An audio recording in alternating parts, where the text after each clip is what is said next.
And hello, everyone, and welcome back to something a little bit different. Instead of an interview or a focus on Alabama politics, this is going to be a focus on the United States Senate primary in the state of Texas. We are going to the Lone Star State. Um, I expect this will be a little bit of a lengthy discussion, but it needs to be. Coming up on March 3rd is a very important primary in the state of Texas, and there are races across the state of varying interest and varying importance. There are several competitive congressional primaries. There's a competitive primary for state attorney general. There's a competitive primary for the comptroller office and various other positions. But the most important, in my opinion, and marquee race of the night for national attention purposes is the two primaries for United States Senate. And in those races, you have uh, on the Republican side and the Democratic side, very competitive, very personal inter-party feuds playing out. And we're going to cover them and talk about them and give my general perception on the race and where I think it's headed. So first up, let's talk about the Republican Party. The current incumbent senator is John Cornyn, and Cornyn is seeking a fifth term in the Senate, first elected in 2002. And Cornyn is been a powerhouse since entering elected office in the late 80s and has never really faced a serious uh, challenge up until this primary.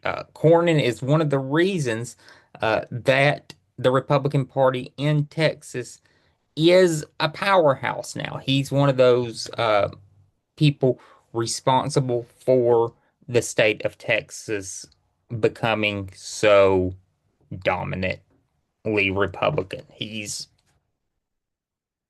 one of the people that did the groundwork and has benefited from his proximity to the Republican Party and his uh, desire to continue seeking office. Um, Since arriving in the Senate, Cornyn has been anything but a potted plant. Cornyn has quickly advanced up the Republican leadership ladder. He even sought the top Republican Senate leader job after Mitch McConnell decided to step down from that role in the winter of 2024 and he lost to the current Senate Majority Leader, John Thune, and is currently in the shit house with Republican activists in the state of Texas over many issues. Spending is one of them. He is in the shit house primarily in this race, though, for supporting a bipartisan gun control measure after the Uvalde massacre in 2022 and in the summer of 2023, he supported the impeachment of State Attorney General Ken Paxton. That brings us to the other candidate.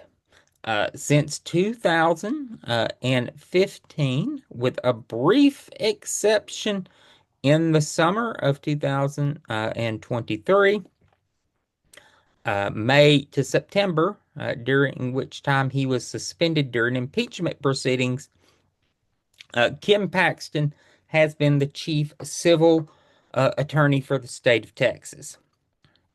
The office of Texas Attorney General is a very powerful position, and it has been a political launching pad for higher political office. The most two immediate predecessors to Mr. Paxton in office are current Governor Greg Abbott, and of course, as previously mentioned, incumbent Senator John Cornyn. Both men served in the office, and both men served in the office, um, served on the Texas Supreme Court prior to that. Paxton did not serve on the Supreme Court, but Paxton has served in the Attorney General's office. He's been a very visible Attorney General since taking over that office. He used to like to brag about suing Obama, and him and his ex-wife, and we'll get to that in a moment. Angela Paxton had a little song they would perform about that.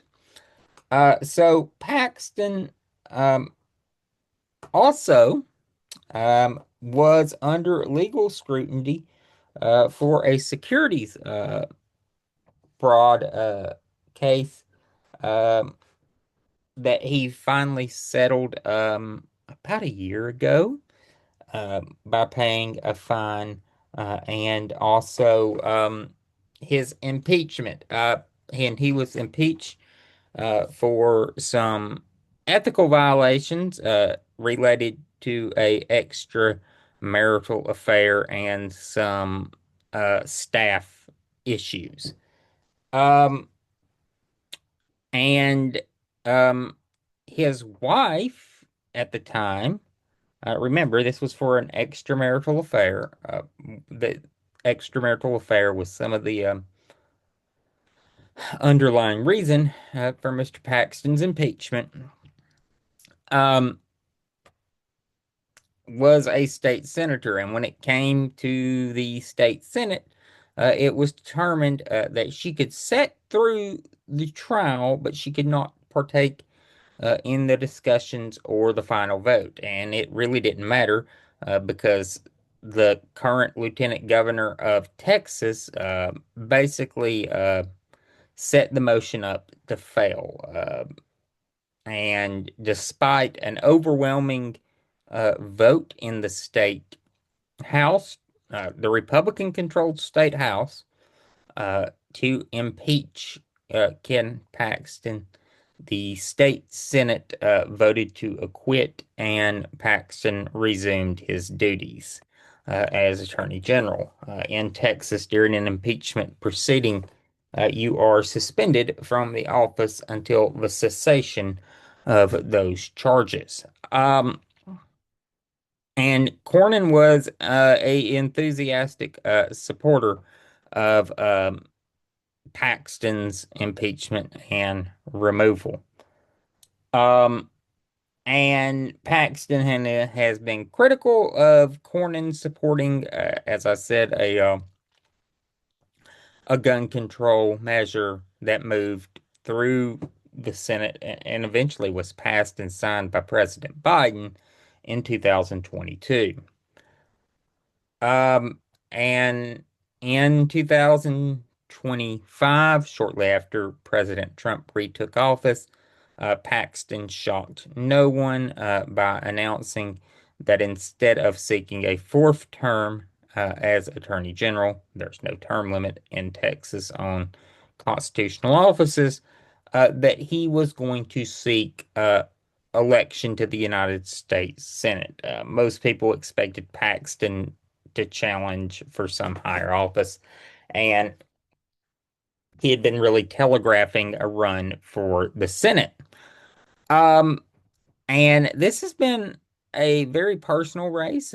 Cornyn has often made light of Paxton's uh, legal troubles with respect to the securities issue. The third candidate, there is a third, in this race is Wesley Hunt. And Wesley Hunt is a representative that is currently serving in his second term. Mr. Hunt originally sought election to the House of Representatives in 2000, in the year 2020, but lost, but made an impressive showing. So Republicans in the state legislature made a Wesley Hunt opportunity district um, with the congressional seat that one of the congressional seats that Texas gained after the completion of the 2020 census, and Hunt was elected in 2022 and reelected uh, in 2024. And Hunt has really ran with the expressed purpose, most people believe, of forcing this race to a runoff. And it's he's always been in third. There's been brief times when Hunt has appeared to be, challenging for second, or po- never the lead. I've never seen a poll where he's in the lead. But he's always, been in third. There's been instances where he's gotten close to third, but never really a threat. Um, Hunt has really also angered Mike Johnson a lot recently. As I'm sure everyone is aware, Speaker Mike Johnson has quite a thin majority in Congress, and there have been several votes where he has needed full Republican attendance. And due to Wesley Hunt being in the state of Texas, campaigning, he's not been able to get stuff to pass. They've held votes open so Hunt could get back to Washington and cast the vote to get whatever measure the Republicans needed over the finish line. And the real attack on Hunt has been he's not ready for prime time. He's, the Republican view by most of all accounts I can see is he's great in the House. Great, great member of the House. Just not in the Senate, and they really don't understand what he's doing in this race. So, what's the overall status of the race? Well, um, poll after poll has shown that if John Cornyn is the nominee, he wins easily over the top two Democratic candidates and has a resounding victory. But the polls show a different story. If the nominee is Ken Paxton, uh, Paxton uh, some polls show could win by single digits or, outright lose to one of the Democratic candidates. Um, and the other Democratic candidate, it is way too close for comfort within the margin of error. Um, and that has caused a lot of concern for Republicans because consistently throughout this election cycle, Ken Paxton has been the leading Republican candidate. And this race has given Republicans, like I said, in Washington, a lot of concern because they shouldn't theoretically have to be spending a lot of money in the state of Texas. And potentially, if Ken Paxton's the nominee, they are going to have to spend that money in Texas to save a Republican Senate seat, which they thought was safe. Um, in Texas, you got to get 50% to win the primary. 50 plus one. You got to get an outright majority. You got to get a majority. Um, And with three candidates who are all polling um, in the 20 to 30% range, and low teens, it's most likely going to a runoff. And most people believe that the runoff is going to be between Ken Paxton and John Cornyn. The real question is what happens after that. Most people believe, and Republicans have been really lucky in the fact that Donald Trump has, or unlucky, depending on your perspective, that Donald Trump has not endorsed Paxton or Cornyn. Most people seem to think that if Trump endorses a candidate or had endorsed a candidate, this would just be a fait accompli. Uh, and I tend to agree with that assessment. However, I do think we may get a Trump endorsement in the runoff. And here's my thoughts on how a Trump endorsement could go. One scenario is the most likely. Um, Republican, anytime you go to a runoff in Texas as an incumbent, it is bad news. It is a very low survival rate. Very, very low survival rate.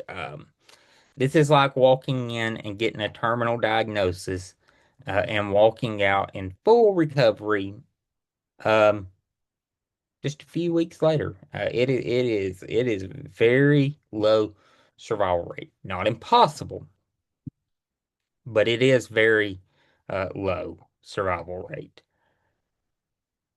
Um, that being said, I could see a scenario in which John Cornyn and Ken Paxton go to a runoff and Trump endorses Cornyn. He's the incumbent senator. He's voted with Trump 90 in the upper 90% of the time. He has been a loyal Republican vote for Trump and has really debased himself since Trump's return to office in showing his loyalty to Trump. And, his advisors could explain to Trump the precarious state that Paxton is in, and Trump could say, "All right, I'm going to endorse Cornyn." And then when Cornyn wins, because I believe the Trump endorsement would be that powerful in a Republican runoff, that the only reason Cornyn was reelected is because of his endorsement. That he came in and he saved John Cornyn, and the whole narrative is about the power of his endorsement. And there's a second scenario. And honestly, this is more Trumpy if you think about it. He could say, I like both of these candidates. And whoever y'all pick, I'm gonna be fine with. And don't buy arguments about electability. We've seen how often the polls are wrong. Uh, I believe Ken can get across the finish line. Um, John, we know, is a great senator. I support both of them. And the Republican Party of Texas is left to their own devices, and they probably nominate Paxton. Um, Overall, I still think that Ken Paxton is going to be the Republican nominee. Um, the Republican Party of Texas, especially um, the voters in the Republican Party primaries,